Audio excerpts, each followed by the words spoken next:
Hi, welcome back to infinite creation. ரொம்ப சுவையான, பார்த்ததுமே சாப்பிட்றதுக்கு தூண்டுற மாதிரியான சூப்பரான ஒரு மீன் குழம்பு. முழுக்க தேங்காய் பால் யூஸ் பண்ணி செய்யக்கூடிய ஒரு மீன் குழம்பு. இந்த குழம்பு செய்கிறதுக்கு 1/2 கிலோ அளவு நெய்மீன் துண்டுகள் எடுத்திருக்கேன். இப்போ கடாயில் 2 ஸ்பூன் தேங்காய் எண்ணெய் சேர்த்துருக்கேன். தேங்காய் எண்ணெய் சுவை அதிகமாக கொடுக்கும்.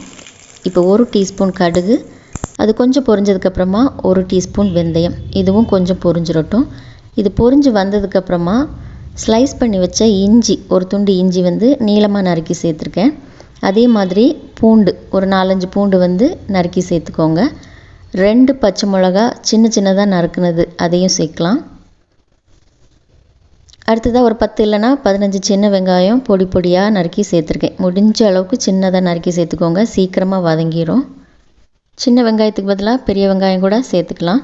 அடுத்ததாக ஒரு பிடி கருவேப்பிலை. இப்போ இது எல்லாத்தையுமே நல்லா வதக்கி விட்டுக்கோங்க. நல்ல பொன்னிறமாகணும். இந்த எண்ணெயிலேயே இது நல்லா வதங்கி பொன்னிறமாகும்போது நல்ல ஒரு சுவை கிடைக்கும். இஞ்சி பூண்டு நீங்கள் நறுக்கி சேர்க்குறதுக்கு பதிலாக பேஸ்ட்டாக கூட சேர்க்கலாம்.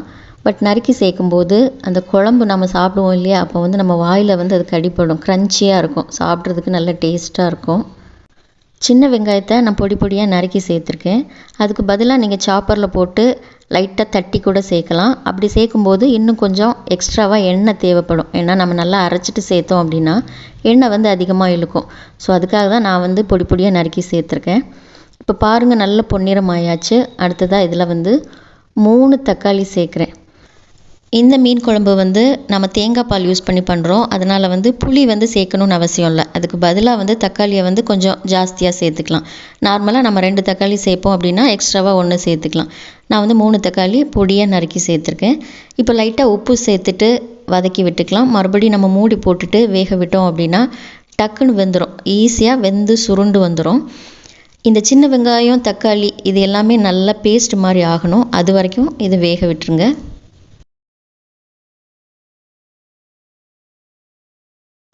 தக்காளி நல்லா மசிஞ்சு வந்திருக்கு. இதை நல்லா கிளறி விட்டுக்கோங்க. அடுத்ததாக இதில் மசால் சேர்க்கணும். அதுக்காக நடுவில் கொஞ்சமாக இடத்த ஒதுக்கி விட்டுக்கலாம். மிளகாய்த்தூள் 1.5 ஸ்பூன் சேர்க்குறேன். நீங்கள் காரம் அதிகம் விரும்புனீங்க அப்படின்னா கூட 1/2 ஸ்பூன் சேர்த்துக்கலாம். நம்ம ஏற்கனவே பச்சை மிளகா 2 சேர்த்துருக்கோம். இப்போ மல்லித்தூள் 2 ஸ்பூன் சேர்த்துருக்கேன். அடுத்ததாக 1/2 டீஸ்பூன் மஞ்சள் தூள். இதை நல்லா மிக்ஸ் பண்ணி விட்டுக்கோங்க. மல்லித்தூள் மிளகாய் தூளை விட கொஞ்சம் ஜாஸ்தியாக 1/2 ஸ்பூன் ஜாஸ்தியாக சேர்த்துருக்கேன். நீங்கள் வேணும்னா 2ஐயும் ஈக்குவலாகவும் சேர்த்துக்கலாம்.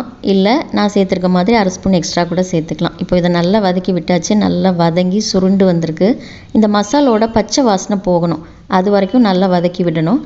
அடுத்ததாக நம்ம சேர்க்க வேண்டியது தேங்காய் பால் தான்.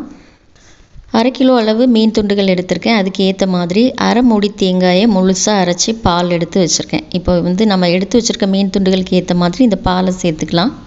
இந்த மீன் குழம்புக்கு நான் நெய் மீன் துண்டுகள் யூஸ் பண்ணியிருக்கேன். சூறை மீன்லேயும் இந்த குழம்பு செய்யலாம். அதாவது டியூனா ஃபிஷ்ஷில் வச்சும் இந்த குழம்பு சூப்பராக செய்யலாம். தேங்காய் பால் யூஸ் பண்ணுறதால ரொம்பவே டேஸ்ட்டாக இருக்கும். நார்மலாகவே கிங்ஃபிஷ், அதாவது நெய் மீன் ரொம்ப டேஸ்ட்டான ஒரு மீன். அதோடு நம்ம தேங்காய் பால் யூஸ் பண்ணி பண்ணும்போது சொல்லவே வேண்டாம், டேஸ்ட் செம்மையாக இருக்கும். மீடியம் ஃப்ளேமில் 5 நிமிஷம் கொதிக்க விட்டு எடுத்துக்கலாம். இப்போ குழம்பு நல்லா கொதிக்க ஆரம்பித்தாச்சு.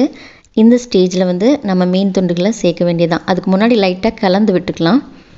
தேங்காய் பால் சீக்கிரமே கெட்டியாகும். ஏற்கனவே நம்ம கெட்டியான தேங்காய் பால் தான் சேர்த்துருக்கோம். ஒரு 4-5 நிமிஷத்துலேயே அது கொதிக்க ஆரம்பித்ததும் டக்குன்னு கெட்டியாக ஆரம்பிக்கும். இப்போ ஓரளவு கெட்டியாயிருக்கு. இந்த ஸ்டேஜில் நம்ம மீன் துண்டுகளை சேர்த்துடலாம்.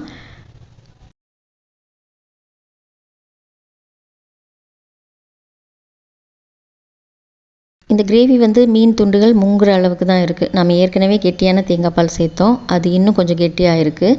ஸோ இன்னும் ஒரு 7-8 நிமிஷங்கள் நம்ம கொதிக்க விடுவோம். அப்போ இன்னும் கொஞ்சம் கெட்டியாகும். ஸோ அதுக்கு ஏற்ற அளவுக்கு நம்ம தேங்காய் பால் சேர்த்துக்கணும். இப்போ மீன் துண்டுகள் எல்லாத்தையும் சேர்த்தாச்சு. இதை லைட்டாக நம்ம குலுக்கி விட்டுக்கலாம், கரண்டி போட வேண்டாம். கிங்ஃபிஷ் டக்குன்னு வெந்துடும். 7 இல்லைன்னா 8 நிமிஷத்தில் வெந்துடும். ஸோ இந்த ரெசிபி கிட்டத்தட்ட 15 நிமிஷத்தில் முடிஞ்சிடும். குழம்பு ஃபுல்லாக மீடியம் ஃப்ளேமில் வச்சே நம்ம கொதிக்க விடலாம். ரொம்ப ஹை ஃப்ளேமில் வச்சோம் அப்படின்னா சீக்கிரம் கெட்டியாகும். அது மட்டும் இல்லை, மீன் துண்டுகள் ஈஸியாக உடையும். ஸோ மீடியம் ஃப்ளேமில் வச்சே கொதிக்க விட்டால் போதும். இப்போ குழம்பு கரெக்டாக கன்சிஸ்டன்சிக்கு வந்தாச்சு. இந்த ஸ்டேஜில் நம்ம ஸ்டவ் ஆஃப் பண்ணிக்கலாம். சூப்பரான, அருமையான, டேஸ்டியான ஒரு மீன் குழம்பு, முழுக்க தேங்காய் பால் செய்யக்கூடிய மீன் குழம்பு சாதத்தோட இந்த ஒரு மீன் குழம்பு மட்டுமே போதும். எக்ஸ்ட்ராவாக கொஞ்சம் கிழங்கு மசியல் இருந்ததுன்னா இன்னும் டக்கராக இருக்கும். இந்த மெத்தடில் நீங்களும் ட்ரை பண்ணி பாருங்கள். இன்னும் ஒரு இன்ட்ரெஸ்டிங்கான வீடியோவில் நம்ம மறுபடியும் சந்திக்கலாம்.